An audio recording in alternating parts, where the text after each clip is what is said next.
La Bible, un outil de colonisation? Vous tous qui trouviez que la Bible est un autre outil de colonisation, utilisé par les Occidentaux pour soumettre les Africains, les massacrer et piller toutes leurs ressources, vous devez comprendre maintenant que vous vous êtes trompés. Ces Occidentaux à qui vous attribuez par erreur la paternité du christianisme ne croient pas eux-mêmes en la Bible. Ils s'en sont tout simplement servis pour nuire au reste du monde et pour commettre leurs crimes et leurs abominations.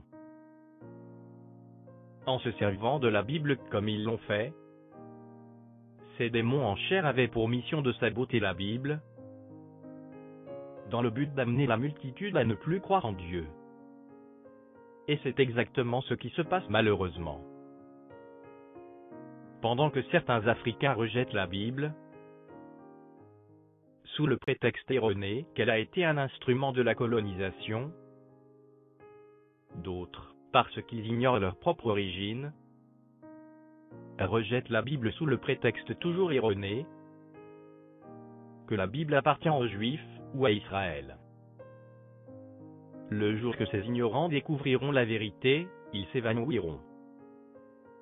Des gens d'autres nations tombent aussi dans le piège de rejeter la Bible, en pensant qu'elle ne concerne que les Juifs ou Israël. Détrompez-vous pendant qu'il est encore temps. La Bible n'est ni pour les Occidentaux, ni pour les Juifs, ni pour Israël. Elle est la parole du Dieu créateur des cieux et de la terre. Et le Dieu de la Bible n'est ni le Dieu des Occidentaux, ni celui des vrais Juifs, ni celui des faux Juifs, ni celui de l'Israël actuel selon la compréhension erronée de plusieurs chrétiens évangéliques d'aujourd'hui. Le Dieu de la Bible est le Dieu de tous ceux qui croient en lui par Jésus-Christ, le seul Sauveur. Je voudrais à ce propos mettre en garde tous ces chrétiens évangéliques et pentecôtistes qui, dans leur ignorance, soutiennent toutes les folies des soi-disant juifs qui se trouvent actuellement en Israël, sous prétexte qu'ils sont le peuple de Dieu. Vous êtes dans l'erreur. Ces ennemis de Dieu que vous voyez en Israël actuellement ne sont aucunement le peuple de Dieu. Ce sont des imposteurs. Ils n'ont jamais été le peuple de Dieu et ne le seront jamais.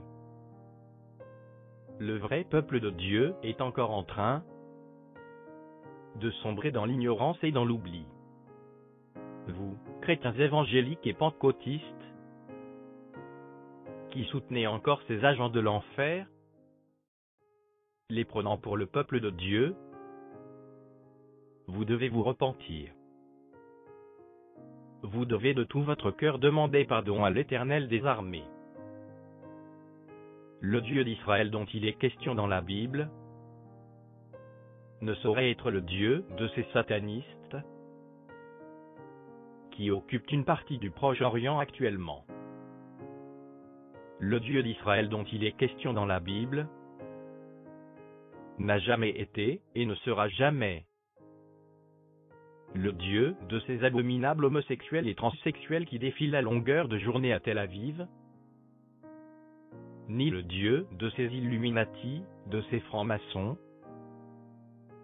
et autres assassins qui se font passer pour des juifs, mais qui ont pactisé avec le diable pour détruire la terre entière et détourner tout le monde du vrai Dieu. Que cela soit très clair pour vous dorénavant. Fin de l'extrait des Protocoles des sceaux de Sion, tiré du site www.mcreveil.org. Contact, mail@mcreveil.org.